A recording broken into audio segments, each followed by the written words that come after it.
PM Modi आज कोल्हान में थे, यानी टाइगर चंपई सोरेन वाला कोल्हान।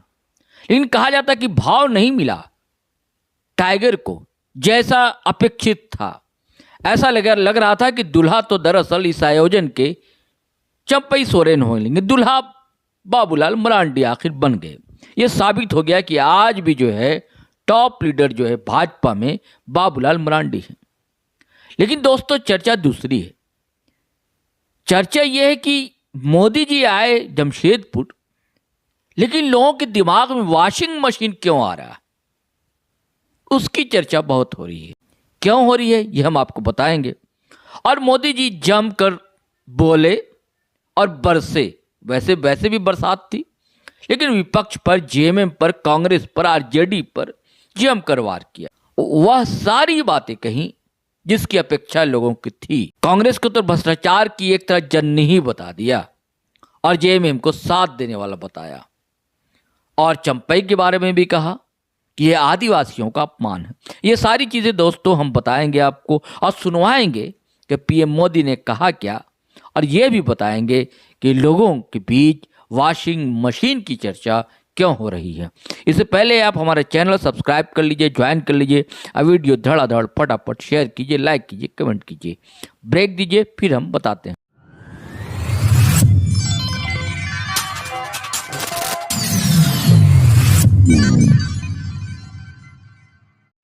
साथियों बात यह है कि मंच पर दरअसल मधु कोड़ा दिखे। वही मधु कोड़ा जिन पर 4,000 करोड़ घपले का आरोप था, वह सजा याफ्ता भी हैं। कुछ मामले में उन्हें सजा भी मिल चुकी है और जेल भी काट आए हैं। वह मधु कोड़ा मंच पर थे और चर्चा इसलिए फिर वॉशिंग मशीन की होने लगी कि कांग्रेस को कहा मोदी जी ने कांग्रेस ऑफ करप्शन, यानी कि एक तरह उन्होंने भ्रष्टाचार की जननी कांग्रेस को बता दिया। और दूसरी तरफ मधु कोड़ा का मंच पर होना बड़ा विरोधाभासी सी बातें लग रही हैं। यही कारण है कि दोस्तों के जहन में वॉशिंग मशीन दौड़ पड़ी। और देखिए जेएमएम ने ट्वीट भी कर डाला। जेएमएम की ओर से कहा गया है कि आज जमशेदपुर में प्रधानमंत्री ने झूठ बोलने की सारी हदें लांघ दी। एक अकेले हेमंत सोरेन को घेरने में भाजपा इतनी नीचे गिर जाएगी कभी किसी ने सोचा नहीं था। आज अगर वाजपेयी जी होते तो भाजपा के मंच पर देश के दो सबसे बड़े भ्रष्टाचारियों मधु कोड़ा और हेमंता शर्मा को मौज करते देख वाकई शर्मसार होते। कांग्रेस ने भी हमला बोला है और भी सोशल मीडिया पर तरह तरह की चर्चाएं हो रही हैं। लोग मोदी जी को ही उल्टा घेरने में लगे हुए हैं। अब चलिए साथियों सुनिए मोदी जी ने क्या कहा। कुछ प्रमुख बातें हम आपको सुनवाते हैं। हालांकि बांग्लादेशी घुसपैठिए का मुद्दा उठाना था, उन्होंने उठाया ही। और भी कई बातें जो अपेक्षित थी वो कहीं, लेकिन और क्या कहा उन्होंने, चलिए उसे सुनते हैं। वादे करना और उन्हें पूरा करना ये केवल बीजेपी ही करती है। एक और हमारी सरकार है, हमने चुनाव में गरीबों को 3 करोड़ और पक्के मकान देने का वादा किया था। पिछले महीने इस सरकार ने इसको मंजूरी भी दे दी है। हमने 70 साल से अधिक उम्र के हर बुजुर्ग को मुफ्त इलाज की गारंटी दी थी। कुछ ही दिन पहले सरकार ने उस फैसले पर भी मोहर लगा दी है। हम हर घर तक जल पहुंचा रहे हैं। हम लगातार छोटे किसानों को पीएम किसान सम्मान निधि दे रहे हैं। लेकिन भाइयों बहनों, आपको याद होगा ढेर सारी घोषणाएं कांग्रेस पार्टी ने भी की थी। कांग्रेस ने पिछले लोकसभा चुनाव में युवाओं और महिलाओं को 1-1 लाख रुपए देने का वादा किया था। लेकिन जब महिलाएं ये पैसा मांगने कांग्रेस दफ्तर पर गई तो महिलाओं को अपमानित किया गया। जहां जहां कांग्रेस की सरकारें हैं, वहां वहां ऐसे जूट की दुकान, ऐसे ही जूट की दुकान खोली जा रही है। साथियों, जेएमएम वाले भी जब जब कुछ देने की बात करें तो सावधान हो जाइए, क्योंकि जेएमएम को भी ये ट्रेनिंग कांग्रेस से ही मिली है। जब भी ये कुछ देने की बात करेंगे तो आपकी जेब पर डाका डालेंगे। मैया सम्मान योजना के नाम पर महिलाओं से 300-300 रुपए मांगे जा रहे हैं।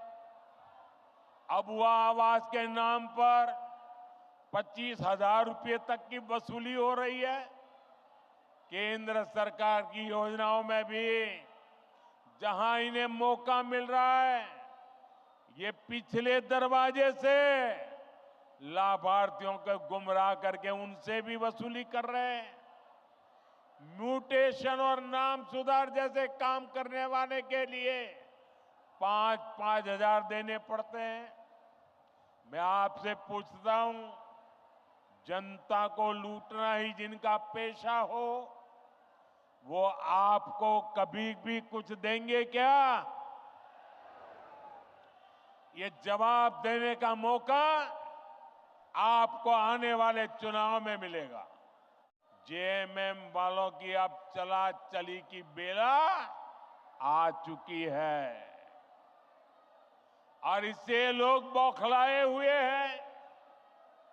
भाजपा के नेताओं पर झूठे केस लादे जा रहे हैं। सत्ता जाने के डर से इन्होंने अपना झूठ का पिटारा निकाल दिया है। आप मुझे बताइए, इन्होंने जब तक नौकरी नहीं, तब तक बेरोजगारी भत्ता का वादा किया था। कितने बेरोजगार युवाओं को बेरोजगारी का भत्ता मिला? मिला क्या? इन्होंने शहरी रोजगार योजना शुरू की, शहरों में रोजगार मिला क्या? उल्टे वो योजना ही 2 महीने में बंद हो गई।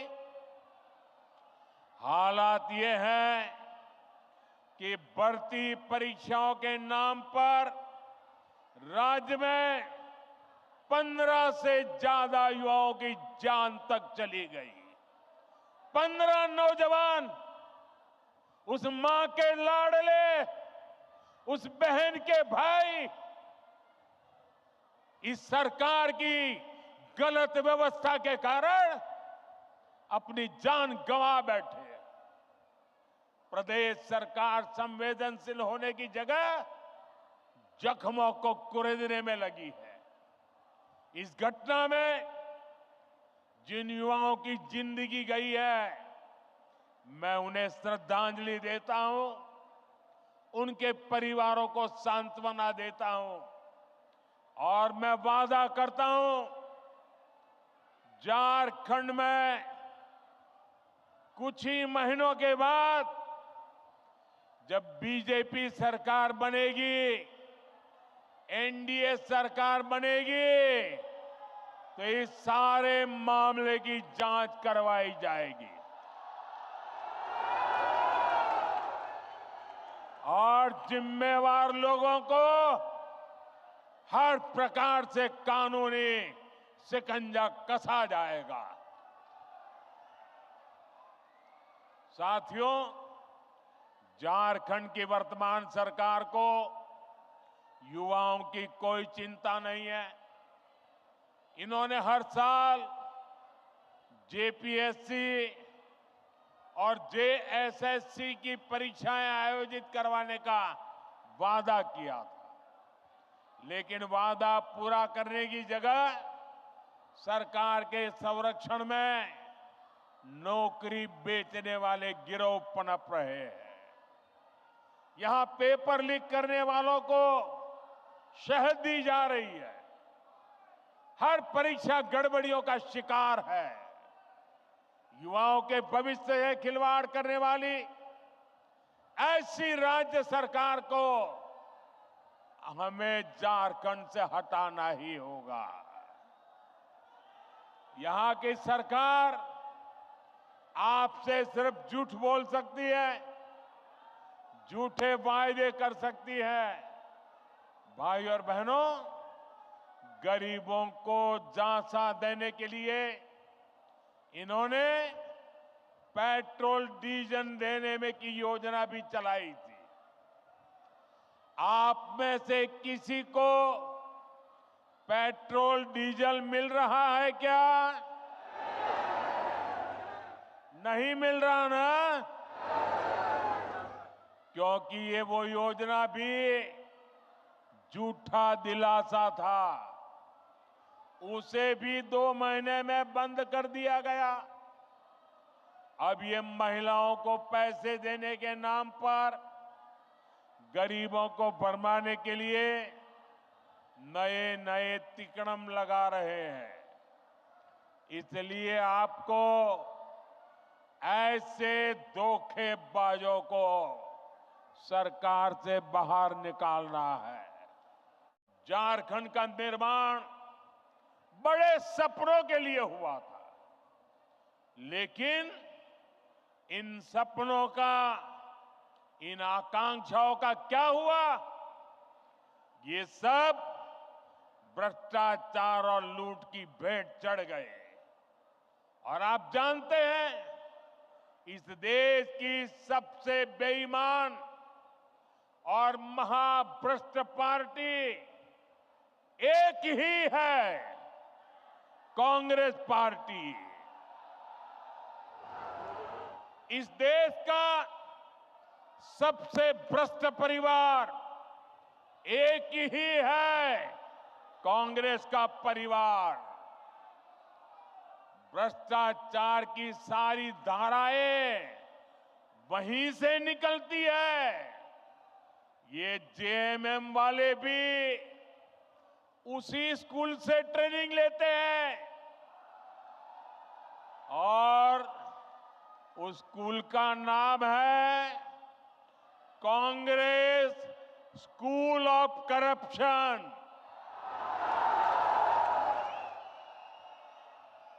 झारखंड मुक्ति मोर्चा ने 5 साल में केवल एक ही काम किया है, झारखंड की लूट और चारों तरफ भ्रष्टाचार। जेएमएम सरकार ने जल, जंगल, जमीन सब में भ्रष्टाचार किया। एक और यहां का गरीब, शहरों में रहने वाला मध्यम वर्ग एक एक रुपये के लिए पसीना बहाता है। दूसरी ओर इस सरकार के मंत्री और इनके सांसद के ठिकानों से, उनके नौकरों के अड्डे से सैकड़ों करोड़ कैश बरामद होता है। हजारों करोड़ रुपए के घोटाले होते हैं। आपको याद है ना, कैसे नोटों के पहाड़ झारखंड से निकले थे? टीवी में महीनों तक वो नोटे के पहाड़ दिखाए जाते थे। ये नोटों के मशीन से नोट नहीं आई, ये नकली नोट नहीं थी, ये आपकी मेहनत की कमाई का पैसा उन्होंने लूट करके जेब भरा था। ये आपका पैसा है। भाइयों बहनों, इस चुनाव में ये भ्रष्टाचार करने वाले, आपके धन को लूटने वाले, देश के खजाने को लूटने वाले, झारखंड के खजाने को लूटने वाले उसकी पाई पाई का हिसाब करना हम सबकी जिम्मेदारी है। मुझे आपको साथ चाहिए भाइयों। वोट बैंक की पॉलिटिक्स करने वाले लोग किसी के भी सगे नहीं होते। जेएमएम सरकार के 5 साल का कार्यकाल इसका सबूत है। वोट लेने के लिए लोग आदिवासियों के नाम पर राजनीति करते हैं, लेकिन जेएमएम के लिए आदिवासी समाज का सम्मान नहीं, अपना सियासी फायदा सबसे ऊपर है। आज झारखंड का गरीब आदिवासी पूछ रहा है, क्या चंपई सोरेन जी आदिवासी नहीं थे क्या? क्या वो एक गरीब परिवार से नहीं आते थे क्या? लेकिन जिस तरह उन्हें अपमानित किया गया, जिस तरह मुख्यमंत्री की कुर्सी कब्जाने के लिए उन्हें अपमानित करके हटाया गया, उससे झारखंड के हर गरीब आदिवासी का दिल गहरी चोट पहुंची है, दुख से भरा हुआ है। सीता सोरेन जी तो उनके ही परिवार, अपने ही परिवार से थी, लेकिन एक महिला होने के बावजूद उन्हें अपमानित और बेदखल किया गया। इसका जवाब झारखंड का हर आदिवासी देगा। झारखंड की हर माता, हर बहन, हर बेटी देगी।